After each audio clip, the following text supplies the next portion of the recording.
அம்மா மடவலங்காளி மடவலங்காளி பத்திரகாளி அப்படின்னு சொல்லி நன்னகரம் கிராமத்தில் வைத்த எல்லா மக்களுமே சேர்ந்து வைத்திருக்காங்க. அம்மா கணக்கு சொல்லுவோம். கணக்காகவே சொல்லும்போது 4 மணி ஆரம்பம். 4 மணிலேருந்து நைட்டு 9 மணி வரைக்கும் கணக்குன்னா பார்த்தீங்கன்னா, அதாவது முத்து போட்ட முத்துகள் எல்லாமே பொடுபொடுன்னு இறக்கிடுவான்.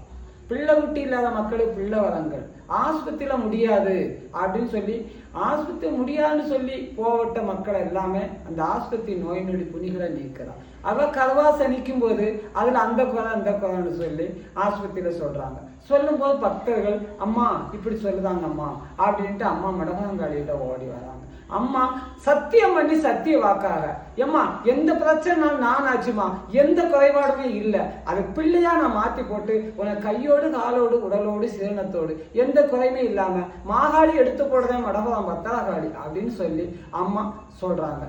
சொல்லும் போது மக்கள் அதையும் குறையுமாவே நினைச்சு போகுதுங்க. அது பெத்தெடுத்த உடனே அம்மா காலில் கொண்டாந்து 40 நாள குழந்தையே போட்டு மண்டியிட்டு அம்மாளுக்கு நேர்த்திக்கடத்தை வைத்து மக்கள் சனங்கள் கூட்டங்கள் எல்லாமே போய் வந்து இருக்கு. இந்த டயங்கள் 4 மணி 9 மணி 4 மணில இருந்து ஆரம்பிச்சு 9 மணி வரைக்கும் கணக்கு உண்டு. இந்த கணக்குல என்ன வேணும்னு கேட்டா, வெத்தலை வாக்கு வாங்கிட்டு போகாட்டவங்க கூட அம்மா ஒன்றும் சொல்ல மாட்டான். அவளுக்கு பூ மாலைகள் நிச்சயமாக கட்டாயமாக, பூ இல்லைன்னு சொன்னா அம்மா தெலுங்கு வார்த்தையில பேசுவான். தெலுங்கு வார்த்தையில பேசி மக்கள்கிட்ட சத்தம் போடுறான். அதனால அம்மாளுக்கு பூ மாலை பொட்டு எல்லாமே மக்கள் வாங்கிட்டு போய் தான் குறி கேட்கிறது உண்டு, நடந்துகிட்டு இருக்கு. ஓம் சக்தி பராசக்தி மடகாங்காளி அப்படின்னு சொல்லி அம்மாள் வராட்டவனே நான் திருநீர் எடுத்து கொடுத்தா அந்த திருநீர் சாம்பாக அள்ளி கொடுக்கப்பட்ட திருநீர் சந்தனமாக மக்களுக்கு பொழியுதுன்னு சொல்லி மக்கள் எல்லாமே மடகாங்காளியுடைய வாசம் இல்லை மகமையா குமியுதாங்க. நினைச்ச காரியங்கள் நடத்தி கொடுக்கா.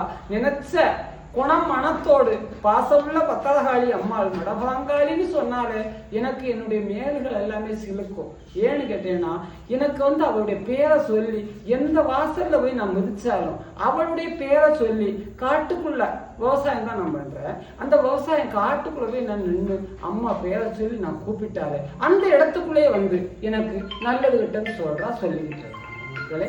எல்லா மக்களும் வாங்க, எல்லா மக்களுக்கும் நல்ல குணத்தோடு மனத்தோடு மாகாளி எந்த குறைகள் இருந்தாலுமே அவ நிவர்த்தி பண்ணி கொடுப்பான்னு சொல்லி மடமாங்காளியை உச்சரிச்சு நான் சொல்றேன்.